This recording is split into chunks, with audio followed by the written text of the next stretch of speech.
You're listening to the Music Tech Teacher Podcast, episode number 43.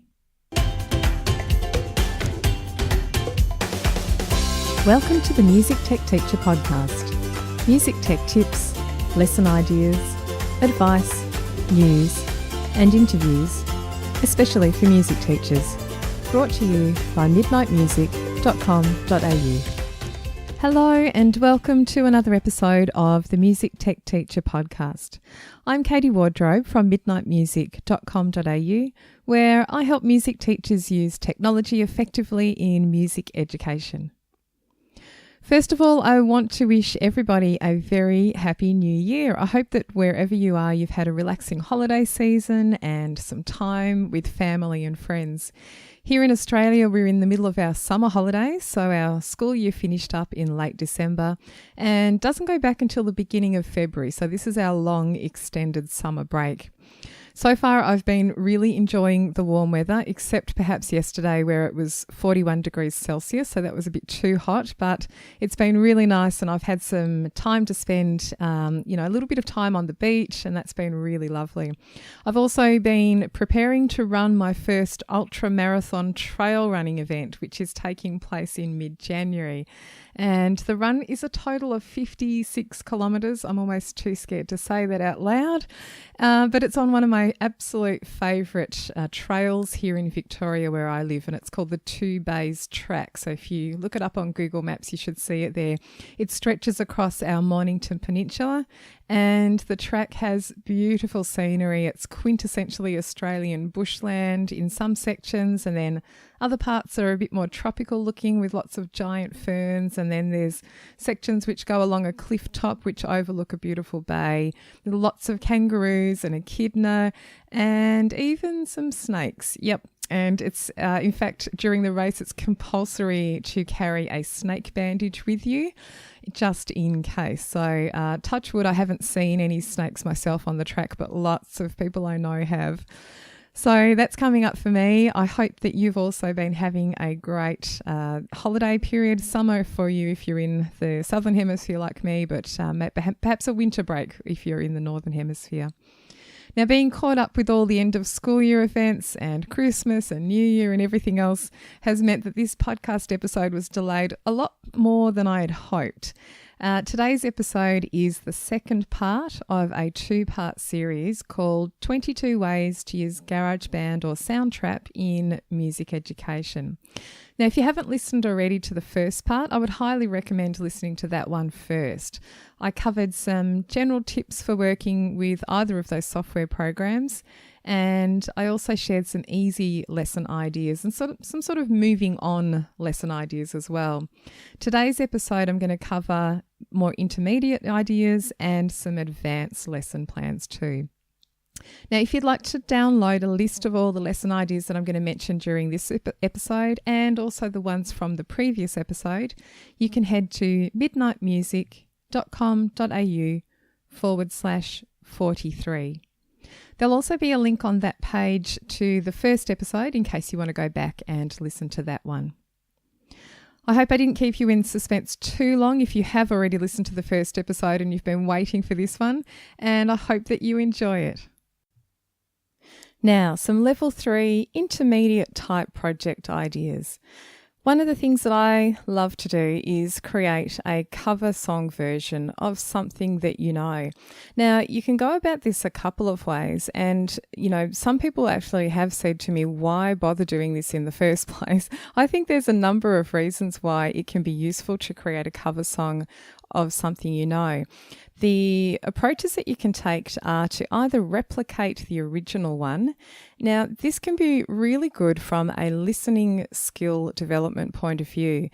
I don't know if you've ever tried to do this, but if you even try to replicate the exact drum part of just one song that you hear on the radio, perhaps a top 40 song, it can be a really interesting project to try and identify the same snare sound that's used in the song and try and find the matching sound in GarageBand or Soundtrap. You're not always going to find, and in fact it's very unlikely that you will find an exact match, but to even try and get it close is a really interesting exercise. So I find myself listening, I'll lay down the rhythmically correct pattern for the drum beat that matches the pop song, but it can sound so different to the original that you can start to get annoyed. So I start listening to, the snare's not quite like that. You know, on the recording, it's more of a dead thud kind of sound. And the one I've got, it's got too much reverb on it because that's what's in the library that I'm using. And I'll go and look through all the other options and see if I can get one that's close. Now, in my point of view, that can be a really good listening exercise because you can get very granular listening to very specific parts of a song and trying to recreate them. If you're going to get students to do that, it can be useful just to choose one section of a song, just the chorus or just a verse, or even just the opening, kind of riff, intro, hook type part. Just choose one section of the song and get them to recreate that. It's a great listening exercise from, within one specific track, but it's also great to have them listen to all of the parts that they can hear. Can they hear the bass line? Can they listen to that and work out what the bass is doing at that point in the song? And can they hear what the guitar's doing? Is the guitar actually playing through the whole chorus? Maybe they drop out at some point. Or is there a keyboard part? Or what is that thing that's making this sound at this point in time? It's a really great listening exercise, and it's something that I actually do when I'm just driving around in the car. Is I listen to songs in that type of way where I'm picking out the different parts in the backing and just seeing if I can remember them or learn them or imitate them in some way. And then if you are going to go down and record later on, it's a lot quicker if you've done a lot of listening to it in the first place. So that's one approach to doing cover songs, is to recreate the original and then maybe get students to sing their own version over the top. The other approach, which I also really love, and perhaps love this a bit more, is to create an arrangement of the song which is quite different to the original. I love, and I think a lot of people love, hearing examples of arrangements of songs that are so vastly different to the original that it changes the feeling or the meaning of the song. I don't know if you've seen recently, but what are they called? Aha, who sang Take On Me. This is a song from my teen years. They recently did, I'm presuming it was recently, did a live performance, kind of like an acoustic performance. And they did the song Aha. And sorry, I'm getting mixed up with the band and the song. They did the song Take On Me in this acoustic style. And it was so vastly different to their original version. It's really quite beautiful. I'll link to that in the show notes because if you haven't heard it, it's totally worth a listen. And it's now on rotation in one of my playlists on Spotify because I really liked it so much. So playing students, different versions of the same song can be a really great exercise in comparing arrangements and in talking about the skills that arrangers have and what are all the things, musical things, that an arranger can change to make a song sound quite different. So one might be taking away the drum backing. Another thing they might do is they might change the key. They might make the song faster or slower. They might change the instrumentation completely. There's lots of different ways that you can do this, and there are some great listening examples. In my online community, I actually made a quick lesson called Better Than the Original, and it's a listening lesson where you can pick two contrasting versions of the same song, and it can be anything, it doesn't have to be anything specific. And then there's a worksheet that you can use with the students where they compare different musical aspects of the two versions and work out exactly what it is that's different and what changes the feeling or mood.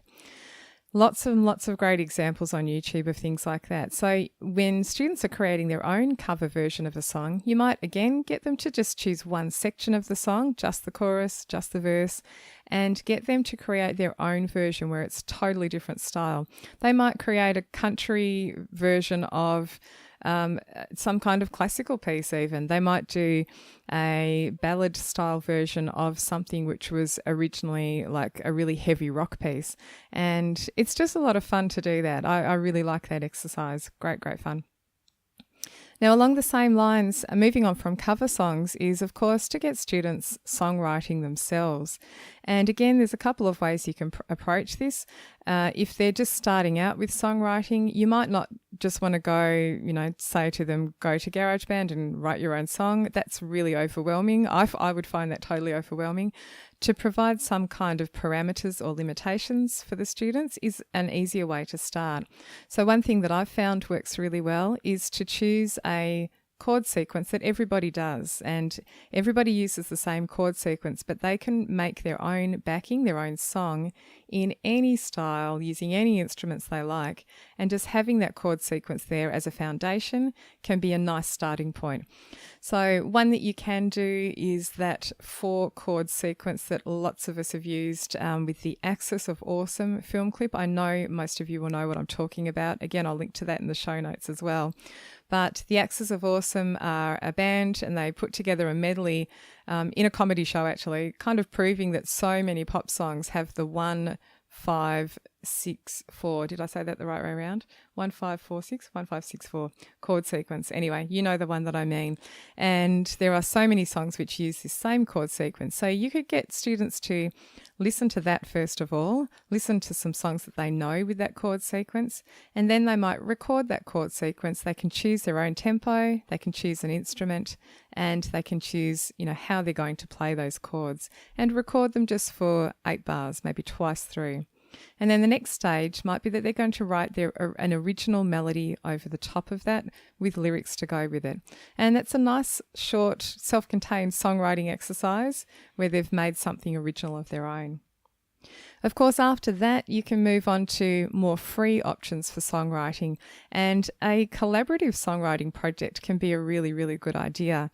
So this might be where you have students working in groups, and they might be in groups of 3 or 4 where they're all collaborating together on a songwriting project. And again, deciding a chord sequence, or perhaps someone writes lyrics first of all, someone else puts a melody to that, and someone else works out some chords to go with that.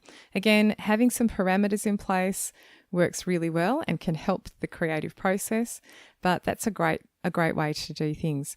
Now, in Soundtrap, Soundtrap has the benefit, because it's an online tool, it's really easy to collaborate within Soundtrap. 2 students can even kind of work on the same project at the same time and be on separate machines, separate computers. So that's a great thing for Soundtrap. Students can also collaborate when they're not in each other's presence with Soundtrap. So if they can both log in from perhaps their own homes, if they're doing this for homework, for instance, and log in and use Soundtrap together in that way. So that's a great thing. Soundtrap also makes it super easy to send files to one another. You basically allow someone access to log into that file. It's not like you're sending a physical file via email. It just makes it a much easier process. So collaborative songwriting is a great one. With GarageBand, I've seen some teachers do that collaboration in that way. So maybe there's a small group working on a single song. I've also seen some teachers do collaboration in a slightly different way, where a group or maybe a pair of students might start a song off on one computer, and then a couple more students come along later on and add something to that composition or change something about that composition. So they might add the next section, or they might add a bass line to what's already been created there. There's a teacher here in Australia, Anthony Hubmeyer, and he's done this as a kind of a musical chairs composition project, and that's a great idea too, where students are moving around the classroom, switching over to the next laptop and adding something to the composition there. So that's just another way of approaching collaboration.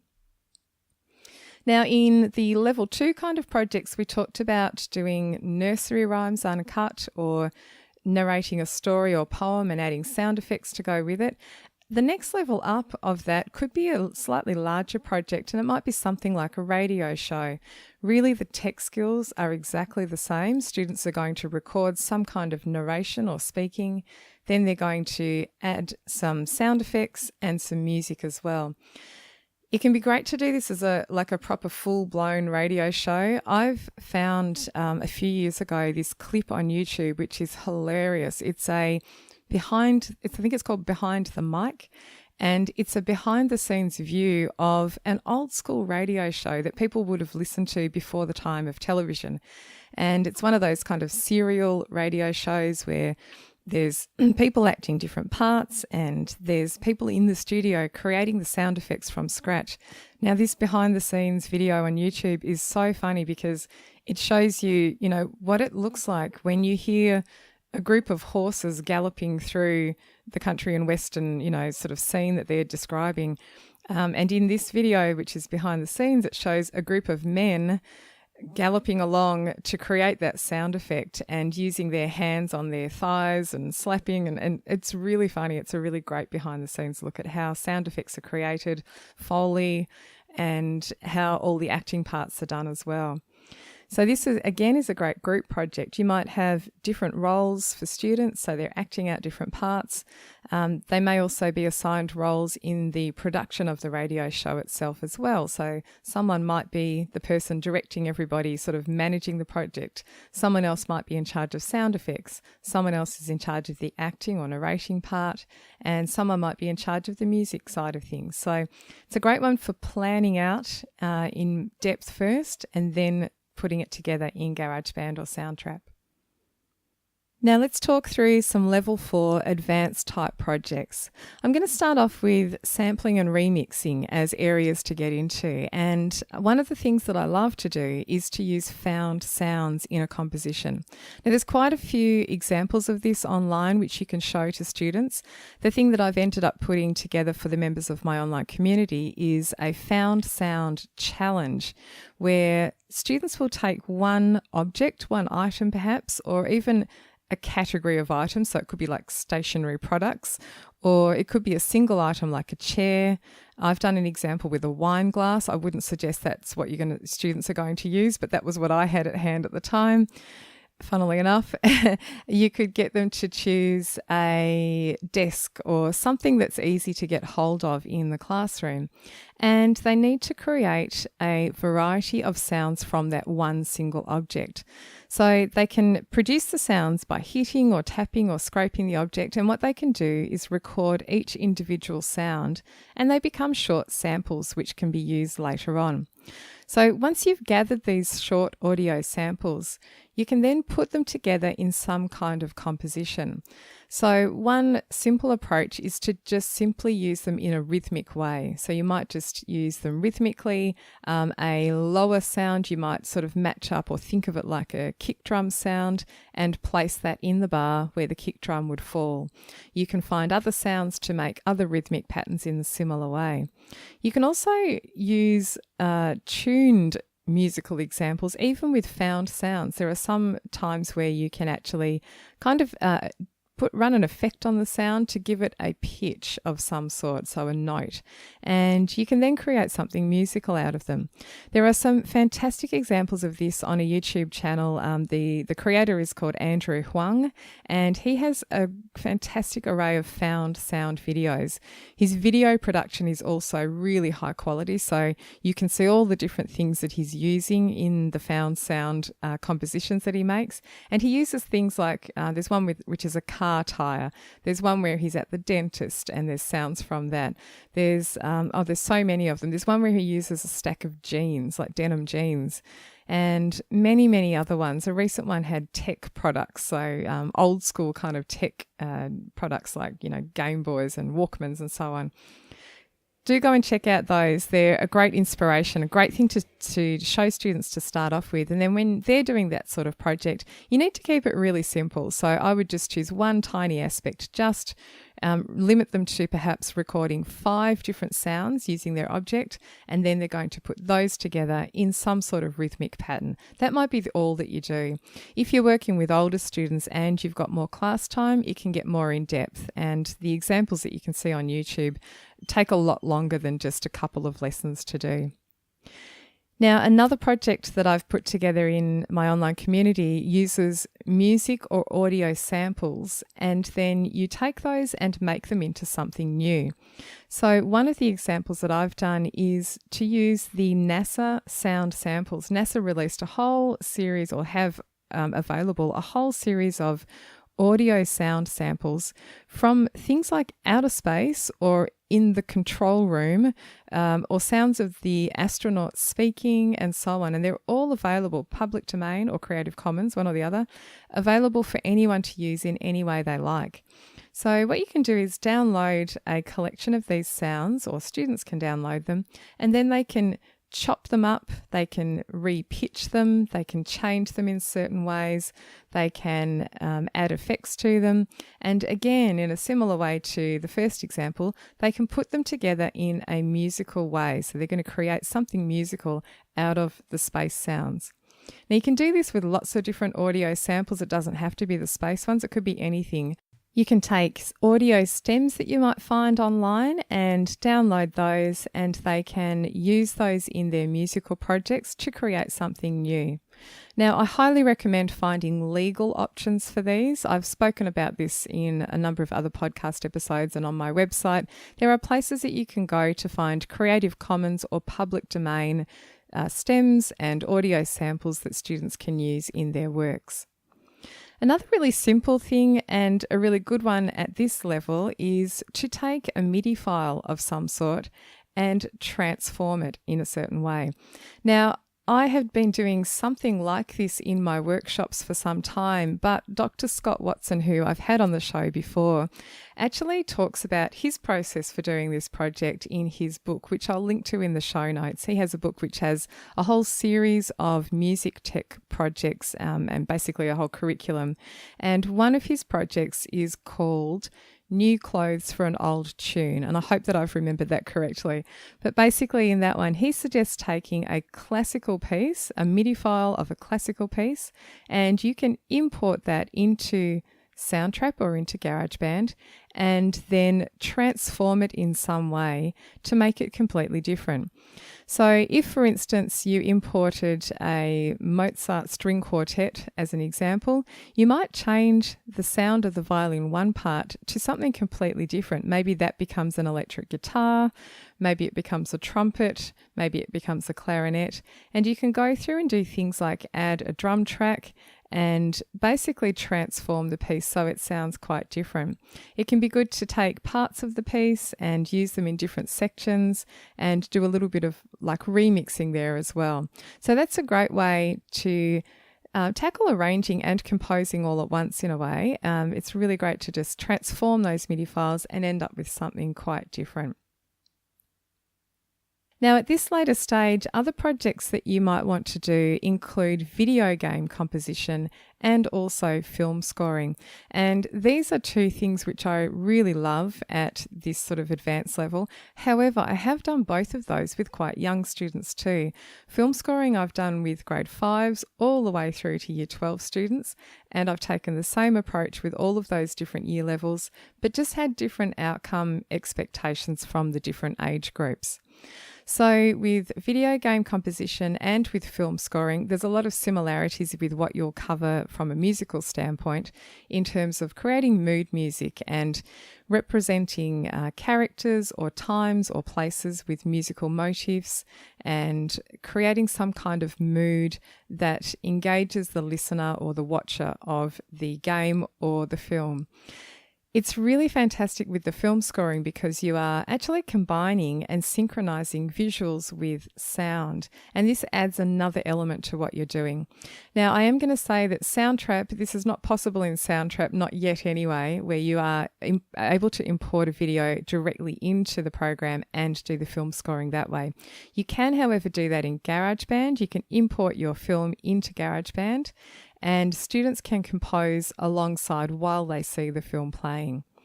Now, I love this thing because it can be quite a short project or it can be quite in-depth project, and it allows you to combine things like matching up sound effects to what's going on the screen and then creating some mood music to go along with it, and creating that sense of suspense or happiness or creating the mood of the place that the people are in.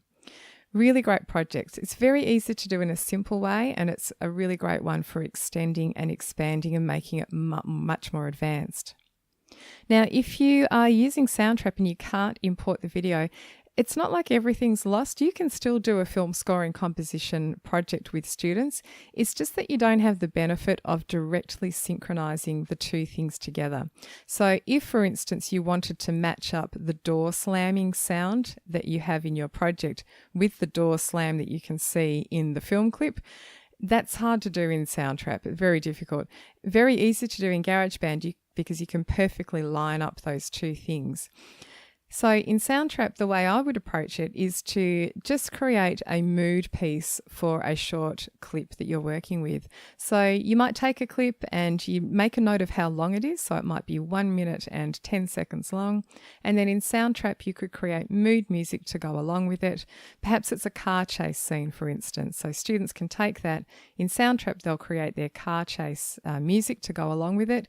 And then at the end of that, they can export what they've created as an audio file or an MP3 file, and then you can synchronize the two in separate video editing software.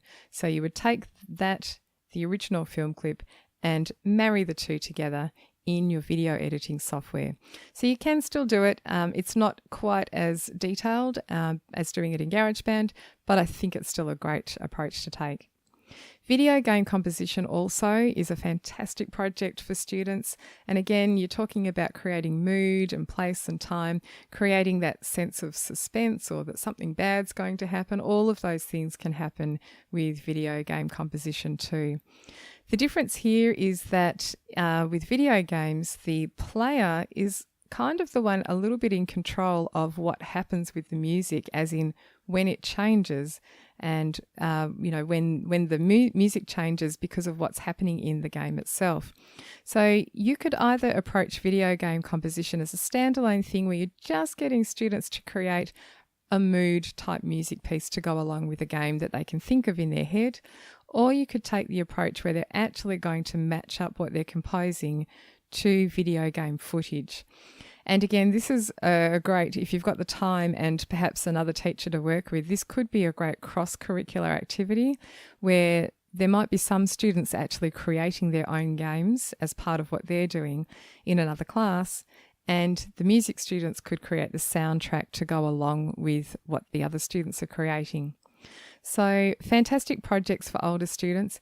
But as I said, it's really easy to adapt and differentiate with all of the projects that I've mentioned. It's very easy if you've got students that are fast, who move quickly through things, or who are musically more advanced in your class. They can do things like adding another track on top of what they've already got. They could add a harmony part to what they've done. They could compose a melody if there already isn't already one there.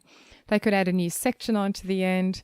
They could create custom instrument sounds by changing the tone, the settings of that instrument. And you can even get advanced students to teach the class, the rest of the class, something that they've learnt or discovered along the way. For students that need things a little bit more basic, because perhaps they're not as advanced, you can do things like encourage them to record at a very slow tempo instead of at the tempo that the piece is going to be in the end. You can temporarily slow down the tempo to do the recording and then put it back up to the original tempo when you're finished. You can perhaps even allow them to use instruments. Sometimes you can bring up an instrument in a software program which has limited scale options. So the notes of that instrument might be limited to the notes of the blues scale or the pentatonic scale. The advanced students can have access to the entire keyboard and need to know the scale and pick out the notes. But the students that are not as advanced could have the limited scale options and just work with those instead. Now, I hope that gives you some ideas, particularly if you're starting out with Soundtrap or GarageBand, or even if you've had them for some time but you're looking for some new things to do with them. Those are all things that I've found really lots of fun, truly lots of fun to do. I still enjoy doing those projects myself, even though I've done them lots and lots of times. And the people I'm working with always find them a lot of fun too. Really great things for tying in musical outcomes and tech skills at the same time. Now, if you're already a member of the Midnight Music community, you will have access to pretty much all of the things I've described in these 2 episodes. There are detailed instructions and walkthrough videos for all of the lessons and projects, and there's downloadable lesson plans and checklists and so on to go with them as well. If you're not a member, there are a couple of free lessons that you can download, which I'll link to in the show notes. And if you're not a member and you'd like to be one, I'd love you to come and join us and contribute to the discussion that we have in there about different ideas and take advantage of the lessons that are in there as well. There's a special offer for podcast listeners at midnightmusic.com.au/podcast offer. It would be great to see you in there. So a quick recap from both of these episodes. First of all, start really simple. That's really a top tip that I can give. Use templates to cut to the chase where you want to or where you need to. So if you're short on time, send a template out to the students and use that. Do value the tech skills that are learnt early on in the piece. So in those early projects, the students are learning lots of tech skills, and that's going to be beneficial down the track. So don't worry if you don't get a lot achieved musically. Value those tech skills that they have picked up by doing some of the easier projects. And then the next tip is to build up difficulty of projects over time and include adaptations for different levels of ability. And lastly, I'm going to recap that golden rule, and I really hope you remember what it is from the previous episode, which is to do the entire project yourself from start and to absolute finish before you do it with the students. If there's one thing that I hope you remember from this episode or both of these episodes, I hope that that's the one. That's the one that's helped me the most over the years, and I continue to use it even today. Now that's it for today's show. If you'd like more help using technology, I'd love you to come and join me inside the Midnight Music community. It's my online space for music teachers to learn more about technology through online courses and video tutorials, lesson plans, tips, and through personalised support. For more information about the community and a special offer for podcast listeners, go to midnightmusic.com.au/podcast offer. The Music Tech Teacher podcast is hosted by me, Katie Wardrobe. You can find more information and links from today's episode at midnightmusic.com.au/43. Thanks for listening, and I'll see you next time.